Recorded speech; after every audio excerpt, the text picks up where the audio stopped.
ഞാൻ എൻ്റെ വീട്ടിൽ കാശ് മുടക്കി പവർ പ്ലാന്റ് ഇൻസ്റ്റാൾ ചെയ്തു.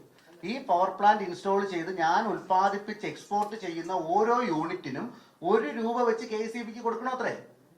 ഇതൊന്നും നമുക്ക് ഒരിക്കലും അംഗീകരിക്കാൻ പറ്റുന്ന രീതിയിലുള്ള നിലപാടുകളെ അല്ല എന്ന് നമ്മൾ ഈ പറയുന്ന കാര്യത്തിൽ നമ്മൾ എല്ലാവരുടെയും മുന്നിൽ നമ്മളത് വിവരിക്കുകയാണ്. അതെന്തിനാണ്? നമുക്ക് ഒരിക്കലും ഇതൊന്നും ഉൾക്കൊള്ളാൻ പറ്റുന്ന കാര്യങ്ങളെ അല്ല. അതുപോലെ തന്നെ മറ്റൊരു കാര്യം പറഞ്ഞു വെക്കുന്നു, 1000 കിലോവാട്ട് വരെ ആയിരുന്നു കേരളത്തിൽ നെറ്റ് മീറ്ററിംഗ്. ഈ 1000 കിലോവാട്ട് നെറ്റ് മീറ്ററിംഗ് എന്നുള്ളത് ഒറ്റയടിക്ക് അവർ 3 കിലോവാട്ടിലേക്ക് മാറ്റി.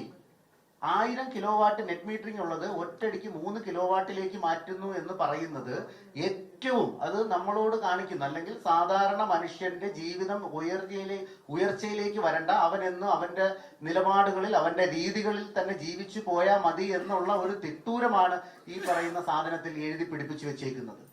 അതുപോലെ തന്നെ നമുക്ക് 1-2 സ്റ്റാറ്റിസ്റ്റിക്സ് കൂടി ജസ്റ്റ് നമുക്ക് പറയാം. 70 മുതൽ 80 മെഗാ 70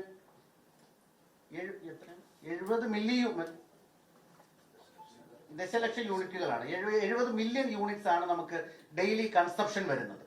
70 മുതൽ 80 മില്ലി യൂണിറ്റ് ഡെയിലി കൺസപ്ഷൻ വരുന്ന കേരളത്തിൽ 3.6 മില്യൺ യൂണിറ്റ്സ് മാത്രമാണ് നമ്മൾ റിന്യൂവബിൾ എനർജിയിൽ നിന്ന് ഉൽപ്പാദിപ്പിക്കുന്നത്. ഇത് ടോട്ടൽ ഉപയോഗത്തിന്റെ 4% മാത്രമാണ്. ഈ 4% ഉൽപാദനം ഉള്ള സമയത്താണ് ഇത്തരത്തിലുള്ള ഒരു ക്യാപ്പിംഗ് കൊണ്ടുവരുന്നത്. മറ്റ് പല സംസ്ഥാനങ്ങളിലും ഇത്തരത്തിലുള്ള ക്യാപ്പിങ്ങുകൾ വന്നതായിട്ട് നമുക്കറിയാം. അവിടെ എല്ലാം തന്നെ 30%, 40%-ഓളം റിന്യൂവബിൾ എനർജിയിൽ നിന്നുള്ള ഉൽപാദനം വന്നതിന് ശേഷമാണ് ഇങ്ങനെ ഒരു ക്യാപ്പിംഗ് കൊണ്ടുവന്നിട്ടുള്ളത്.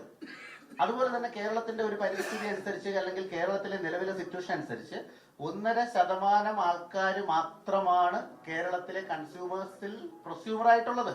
പ്രൊസ്യൂമർ എന്ന് പറഞ്ഞാൽ സോളാർ ഇൻസ്റ്റാൾ ചെയ്ത കൺസ്യൂമേഴ്സ്.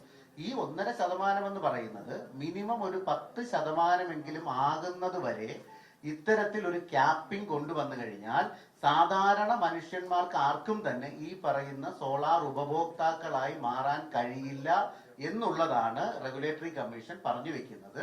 അതുകൊണ്ട് തന്നെ ഇത്തരത്തിലുള്ള ക്യാപ്പിംഗ് സിസ്റ്റം കൊണ്ടുവരുന്നതിന്റെ പിന്നാമ്പുറങ്ങളിൽ എന്തെങ്കിലും കളികളുണ്ടോ, അല്ലെങ്കിൽ ഇതിനകത്ത് മറ്റെന്തെങ്കിലും ഹിഡൻ അജണ്ടകളോ സ്വാർത്ഥ താല്പര്യങ്ങളോ ഉണ്ടോ എന്ന് നമ്മൾ എല്ലാവരും ചോദിക്കുകയാണ്. നമ്മുടെ സാധാരണ മനുഷ്യന്റെ ജീവിത നിലവാരം ഉയർത്തുന്നതിന് സമ്മതിക്കാത്ത രീതിയിൽ ഒരു ക്യാപ്പിംഗ് സിസ്റ്റം കൊണ്ടുവരുന്ന ഈ റെഗുലേറ്ററി കമ്മീഷന്റെ പുതിയ കരട് നയത്തിനെതിരെയാണ് നമ്മുടെ പ്രക്ഷോഭം നമ്മൾ നടത്തുന്നത്. അതിന്റെ ഭാഗമായാണ് നാളെ അറൌണ്ട് 2500ഓളം ആൾക്കാരെ പങ്കെടുപ്പിച്ചുകൊണ്ട് നമ്മൾ ഈ പറയുന്ന ധർണയും Kerala state electricity regulatory commission ഓഫീസിന് മുന്നിലേക്ക് നടത്താൻ ഉദ്ദേശിച്ചിട്ടുള്ളത്.